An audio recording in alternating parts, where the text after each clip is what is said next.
اپنے چوتھے افسانے میں جس کا عنوان چاول کا چھلکا، حد سے بڑھی ہوئی مذہبیت کو دکھایا گیا ہے۔ اس کے اندر ایک خاتون صوم و صلات کی پابند ہے اور وظائف اس کے چل رہے ہیں، لیکن اپنی آئلی زندگی کے جو معاملات ہیں کہ جو اسلام نے اس کے اوپر لاگو کیے ہیں، کہ ایک اپنی خلوت کے اس میں جب اپنے خاوند کے ساتھ جس طرح معاملات کرنے ہیں وہ وہاں بھی اپنی خود ساختہ شریعت کو لے کر بیٹھ جاتی ہے، نتیجتاً اس کا خاوند اس سے بغاوت کا اظہار کرتا ہے، اور جب وہ اس کے رد عمل میں دوسری شادی کر کے اور اپنی دوسری دلہن کو لے کے ابھی دہلیز کے اندر داخل ہو رہا ہوتا ہے تو خوش بخت نامی اس مذہبی پرہیزگار حد سے زیادہ مذہبی خاتون کو احساس ہوتا ہے کہ میرے خاوند کا بھی مجھ پر کچھ حق تھا۔ اس کے بعد وہ اچھے طریقے سے بناؤ سنگار کر کے اور اپنے بال کھولتی ہے تو اس کا خاوند ایک لمحہ کے لیے ٹھٹک جاتا ہے۔ آیا اگر یہ اس کا مذہبی جو تصور تھا،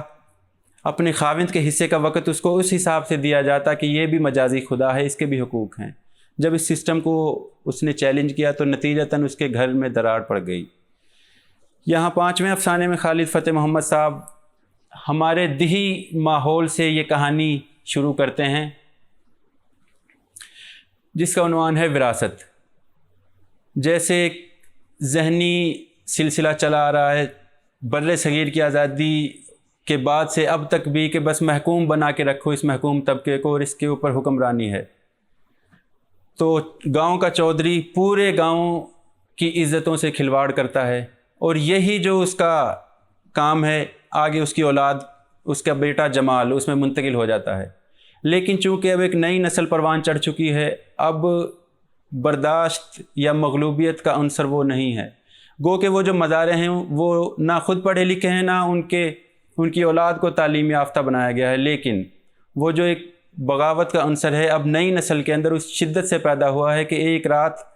چودھری کا بگڑا ہوا بیٹا جمال جب اپنے مزار دین محمد کے گھر جا کر اور اس کی عزت تار تار کر رہا ہوتا ہے تو اس کا بیٹا افضل، مزارے کا بیٹا افضل غیرت میں آ کر اور چودھری کے بیٹے کو ذبح کر دیتا ہے۔ اب چودھری کے اندر بدلے کی آگ ہے، چودھری نے پورا منصوبہ بنایا کہ میں اس مزارے کو، اس کی بیوی کو، اس کے بیٹے قاتل افضل کو اور اس کی بہن کو، چاروں کو قتل کر دوں، لیکن پھر وہ فرسودہ اور جہالت کا جو ذہن ہے اس کے سامنے آتا ہے کہ اگر تم ان کو قتل کرو گے تو جیل ہوگی اور جیل کے نتیجے میں بہنوں ہی ساری جائیداد لے جائیں گے۔ تو چودھری کے مطابق جو اس کی ذہنیت تھی، گھر کی دولت کا باہر جانا یا بہنوں کو وراثت ملنا بیٹے کی موت سے بڑی ذلت اور بڑا دکھ ہے۔